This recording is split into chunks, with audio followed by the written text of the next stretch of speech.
the Don, cause the street said it. Look. Rap, I'm a street legend. And I'm the Don, cause the street said it. And today, where I could have been scheduling a freaking get ready with me, how on brand is it for me to forget to fucking record? Like, this would have been the perfect get ready with me. Fight for my life. Let's just, yeah. Basically today,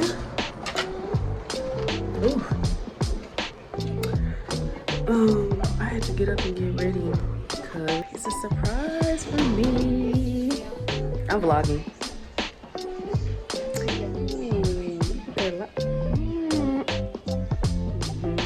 I don't really like wearing foundation on my side. I do like concealer. And sometimes I do like blush. I don't fill in my brows at all. No product.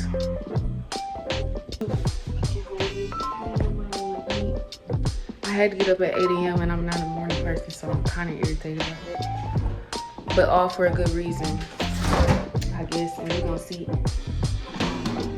See what I'm talking about? Like, why my wig just embarrassing me like that?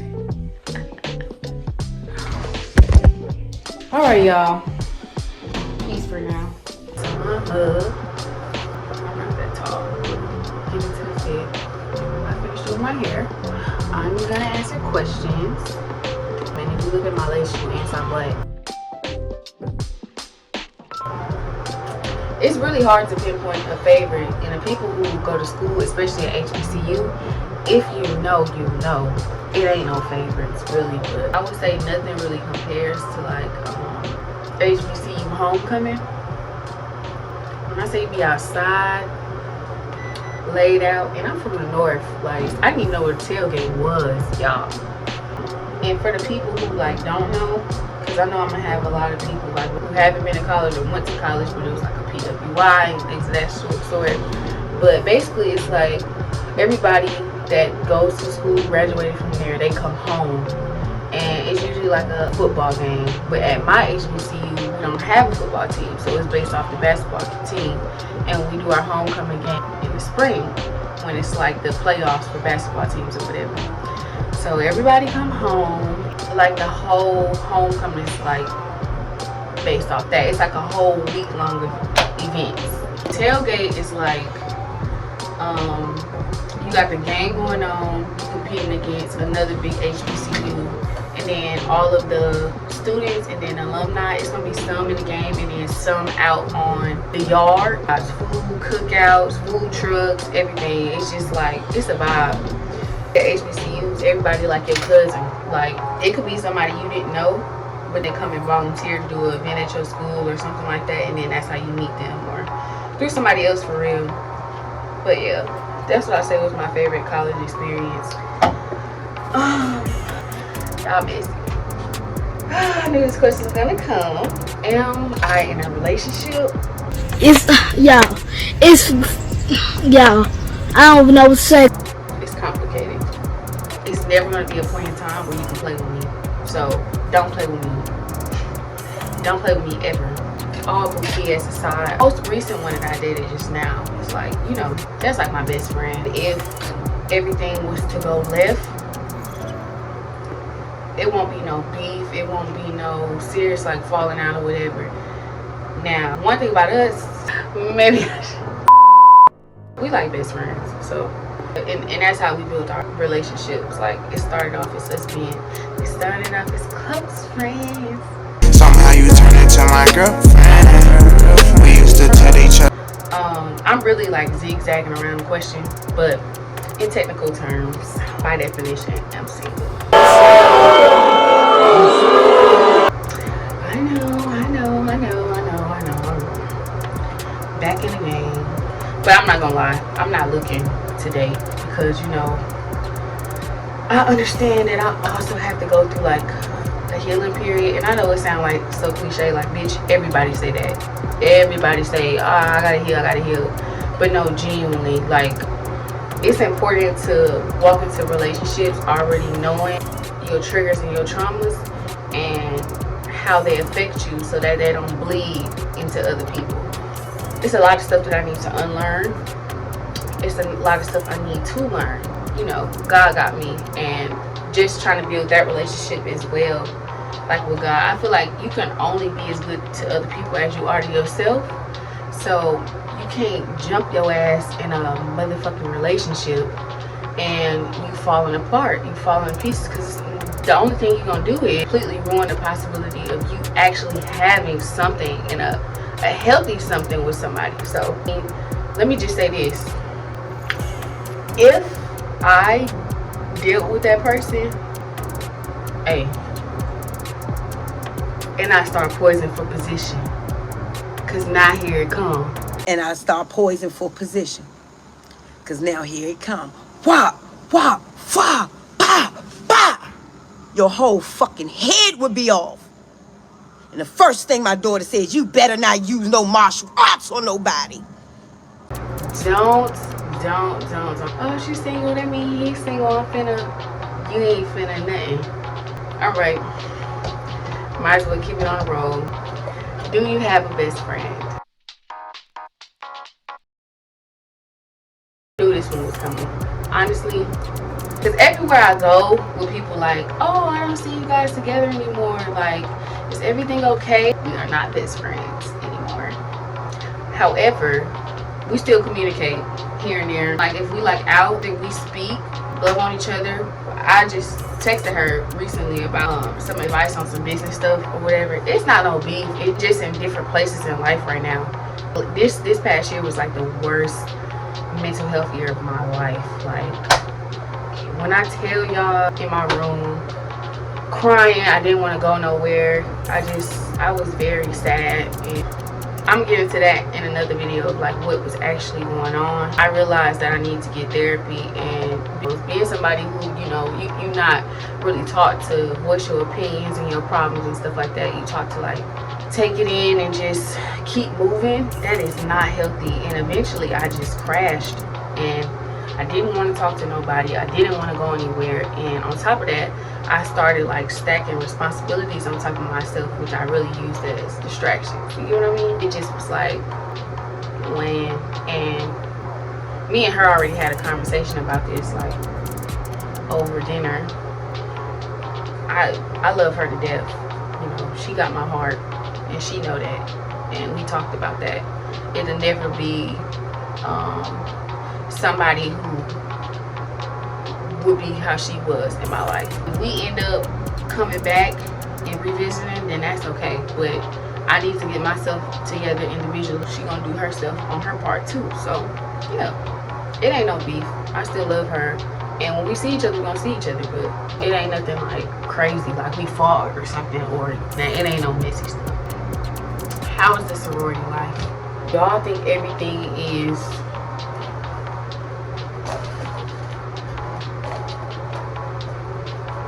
and Delta be whipping me to the wall, to the windows, to the wall, to the floor. Let's put my glasses on. Put in the glasses. I don't know if I should like do a video on that, like sorority life. AKAs, they everywhere up north, like dominantly where I'm from. Like it's just K's. When I came down south and learned about it, I was drawn to Delta. Like doing my research on history, doing that deep dive, I'm just like, our values is really already the same. Like it's in me already. So I had to put it on me. Shout out my Neo. It's been, honestly, you have to pace yourself. You have to prioritize certain things over another, and you just got to know yourself and your limits. I did not know my limits this year, especially with it being my Neo year.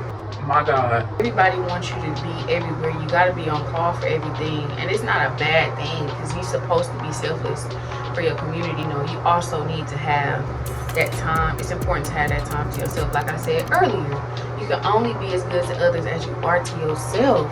So if you burnt out, how you gonna go and be this energetic, hyperactive person for kids? When you reading stories, when you reading books, how you gonna go out and smile in the soup kitchen for hours and hours and hours on end? That's something that I had to learn. And then, you know, the social aspect. Before I pledged, it's a lot of like networking. You're gonna meet so many different people on so many different platforms. Like it's so many people within my chapter alone who are entrepreneurs on their own businesses, going into all these different fields, wide spectrum of opportunities, like just giving really and a lot of people be so confused on like what do Greek life do for you. Having like a spread of people that you can call on when you need things is a blessing. Like, you have family, but now you have a whole bigger, like, wider spectrum of family. Like, comes to like getting jobs and things of that sort, hey, any sorors in this area, working in this department, I need help or guidance on this. Like, it's really a blessing, underrated one at that. And then it's like this sorority, it stretches nationwide. Kenya, Europe, the Bahamas, like it's everywhere. So I feel like what better way to like be connected to everybody, like all these different places around the world. Biggest perk of it all is well, D9 in general, I know, like, puts you in the mind space for business before you're actually in business. So it's like they put you in these positions.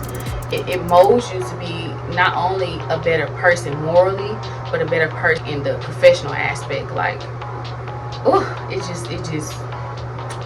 but you're gonna have to work and pray and have that GPA if you want to be top. What made you finally start YouTube?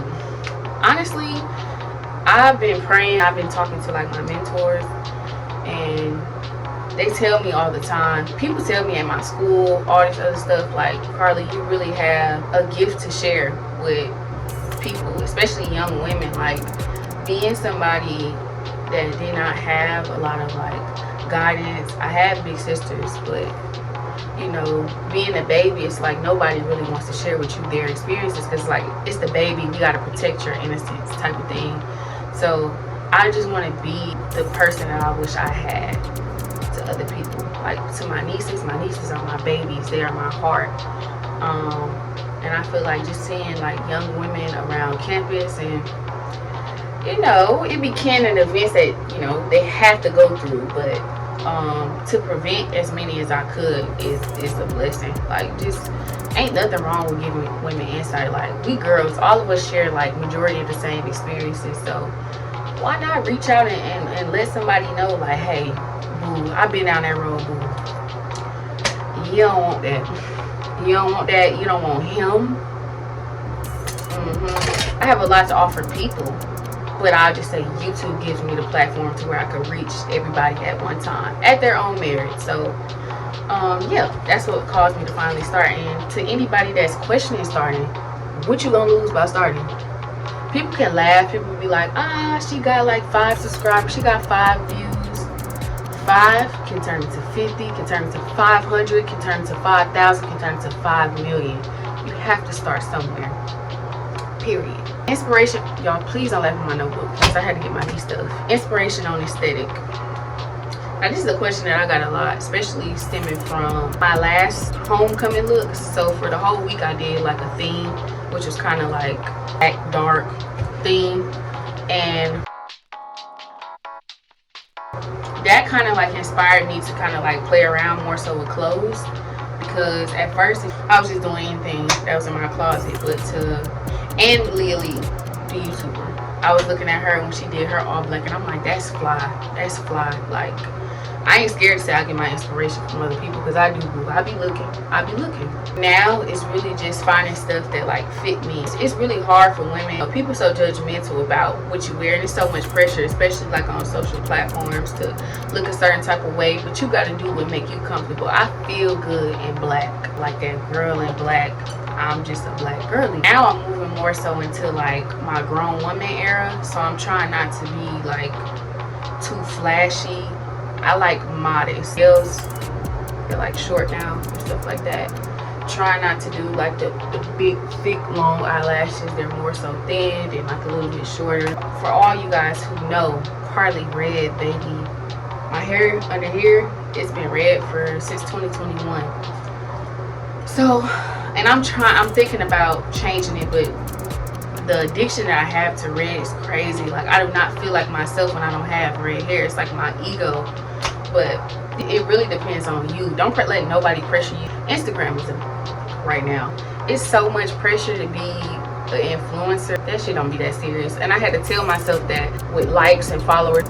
I got into that mindset, and especially being around people who are like high profile or just, you know, out there in that type of spectrum. It's just like it kind of pressure you to kind of like, okay, well, let me do this, let me blah blah. But you know, do you. It's only one you, and people can't love you for you if you ain't you. I learned to like kind of take that pressure off myself. Like, if I post, I post. If I don't, I don't. And if it get 5 likes, oh well. It's for me, not for these people. And a lot of people, they follow you because it's you. And I feel like a lot of people forget that. I'm not trying to be Ari and Jada Wade. I love them down. I love how black women are starting to move to the front and be moguls in the community, because usually it's like Gigi's and Bella Hadid, white supermodels, the Kardashian type thing. But like to see black women actually coming up and being like in the forefront, being in the business world, being on Vogue and things of that sort, that's good. But comparison is a killer. So be your own Jada Wade. I'm Carlie the Don. I don't want to be Jada Wade or Ruby Rose. In my free time, I like to journal. With my words, it's like I filter myself. When I write, it's like I'm not in my head. Like I just say what I feel, and it's like the most prolific feeling. Also, like being by water, like going to the beach, going to the lake. I do that like as healing. Like I remember I originally went to a conference in Kissimmee, Florida. I hope that's how I say it, Kissimmee, whichever one. That's where I went. Flew to Fort Lauderdale in Miami. We had ended up going to the beach. It was pretty late at night or whatever, probably like 2 a.m. And I remember it was me, her, and her cousin. And I remember going like closer to the water and just sitting there and making a video diary to myself. And I told myself I would come back and look at it like a year or 2 from now to see how I feel, and if the problems that I said in the video, if I solved it. But water is so calming to me. Like it makes me feel like, you know, when people tell you touch grass to like zing yourself back to reality, that's how I feel with water. It's just like yes, I feel like myself. How is your dating life right now? Like I said, healing is the main priority, because I can't go into no relationship a hot mess and self-sabotage, like ruin something that could be the best blessing in your life. Hurt the other person. You can, it's so much things that you can do, like not being ready for a relationship. In this generation, everybody want to be Lloyd Harvey in Future.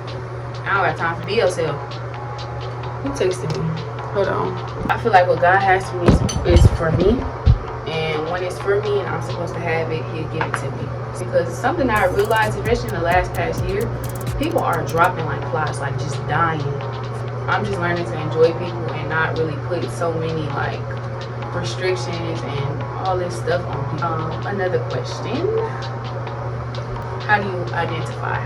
I am bisexual. Growing up, I was never truly really comfortable with men. I gravitated more towards women. That's really all I talked to up until 5th grade. I had a boyfriend. I did not have one in middle school. I didn't have another boyfriend until the end of high school. Like I never was really comfortable with boys, but I always was into girls. It just scared me and kind of disgusted me, and that's something that was like very surprising for a lot of people. It's like, what? You like girls? Love girls. Love women. I love women. And then I have high standards, men and women. I'm not talking to nobody with kids. I don't like dating people who are like accessible. If I'm not out here like that, I don't want no partner that's doing that. Like, yeah, we could be cool. We could be friends, but I don't like sharing. Sorry. Next question. How did you get your nickname, The Don? It's random, but it was the music I was listening to at the time. He brought up The Don, and I feel like it was a very cute name. Okay, so before I was putting it on my social medias, I was saying it like how I call myself Carlie Red, calling myself The Don, and people started catching on, and so I just changed all of my social medias to that, and then it kind of like it stuck. But the Don originated from the Don Dada. but also it just fit my image and my ego. Like, to know me is to know, like, if you play with me, try me, if you try me, if you try me, if you try me, if you try me, if you try me, if you try me, if you try me, if you try me, I'ma fuck y'all hoes up. It might not be today, it might not be tomorrow, but I'm coming for you. I am. Because if you ever seen a Don, it's like they really don't have to move too hard, too loud, very calm, but it's lethal. That's me. Were you always the person that you are now?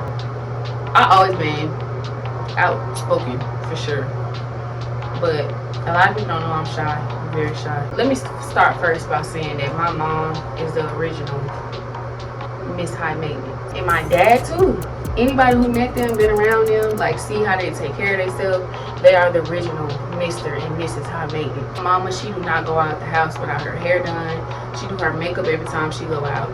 And her clothes, she never go outside in no leisure wear. It's always like dressed. Ronnie, don't play. Carl, chill. Like my dad, my mama, they take really good care of themselves. My sophomore year of high school, a lot of stuff happened. You know, my parents got divorced, separated, and stuff like that, and a lot of things just like, it ain't dropped too low though. It dropped, but it ain't dropped too low. I think once I started to like work and I kind of could control and fix myself up how I wanted to. Also, staying with a religious mother, no hair color, none until you're grown. No piercings other than your ear. Now that I got out, you know, going to college helped me like emerge, and I didn't have good self-esteem. Like high school was rocky. Like people would say stuff, I didn't too much let it get to me because it's just like, who are y'all? I was always my own person. Like I could hang out with any type of group. I kind of stayed in my lane. I was funny though. Couldn't nobody say I wasn't funny. And I ain't had to do too much. I'm still that person. College is really where it started off. Like freshman year, I came in. I was not taking no full body pictures. Now you got this new sense of freedom. So now I can try color. I can get piercings. I can wear what I want to wear. Stuff like that. I started to feel a little bit more confident. So by the time I came down to the HBCU, it was like HBCU. Excuse me. It was like pew. Took off like a rocket. Like one thing I say for like the girls, the biggest thing that y'all need to know is like your mind, your mental is the strongest thing on your body. If you trick your mind into thinking you that girl, the body will follow.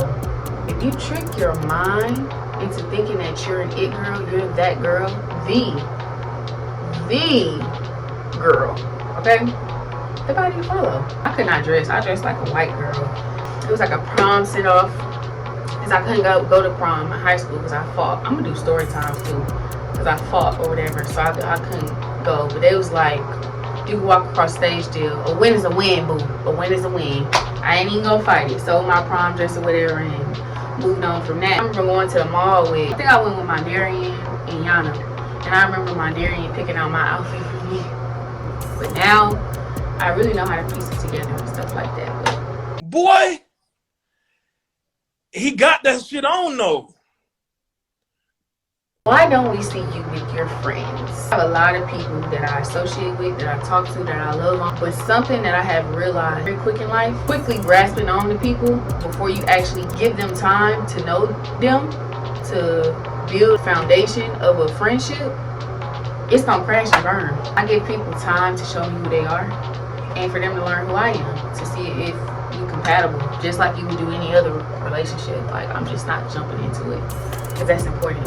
It's a friend, and I feel like friends hold a lot of weight in your life, so I'm just not gonna do that with anybody. We grown now, and that's something that like I had to realize about myself in this era of like friendships and stuff like that. I don't want to have a friend that I cannot be under people all the time anymore, especially like with me trying to like grow and come into my own.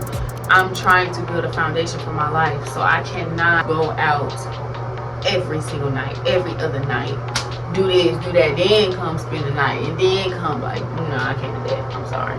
I could love you to death. I also don't agree with the low maintenance friend, like that you check in every 3 months. No, we gonna talk and I'm gonna love on you and I'm gonna encourage you, but I cannot be up under you all the time. That's not healthy. Right now it's sink or swim. Like, you building the type of lifestyle that you want. And granted, you're supposed to be having fun and stuff like that, and which I am, but not all the time. A lot of women, their core values don't align with who I am. I'm very spiritual. I love God. I love reading the Bible. I love learning about God. I love praying. I love being in tune, like through my dreams and things of that sort. And I love when God gives me words to give to other women. And like the type of person I am, I see and I overanalyze everything. Really, overall, it's just I'm not the type of person that just hang out with anybody. So I'd rather get to know people, hang out with them, feel like they vibe, pray to God. God is just the person that I'm supposed to have in my life, because I'm not in the business of building relationships with people anymore just for it to fucking crumble. I'm not doing that anymore. So I'm pray to God in the beginning of the relationship, and I definitely suggest everybody else doing the same. And then the last thing would be just a life update. Right now, my mental health has never been as bad as it was this past year. This is not me. I'm fighting for my life. Y'all killing me with this. It was like a sign, like, girl, you need to go home and just kind of like recharge. And that's why I'm here. And it's been okay, but I would just say, like, coming back to your hometown after being here and anticipating so long, it make you realize, like, why the fuck you didn't come. Like, seeing my family, seeing my baby's faces, it made me happy. So it's nothing more that I can ask for. What else? Friendships. I already told y'all about friendships. I love the friends that I have. I'm learning not to keep the stuff that you love private, because people will start to like glorify different type of stuff, and it's just like it creates this perception of what we supposed to be and all this other stuff. And like I said, having these idolships and things of that sort of other people's life, like the Jada Waiter thing and the JT in Miami and all that other stuff, like I learned that it's not really healthy for you. And like the people that are closest to me, they know who they are, love what y'all are in my life real bad. Whatever I do today, I'm gonna bring y'all along. But yeah, this is gonna be a long video. Look at y'all first video, long video. But yeah,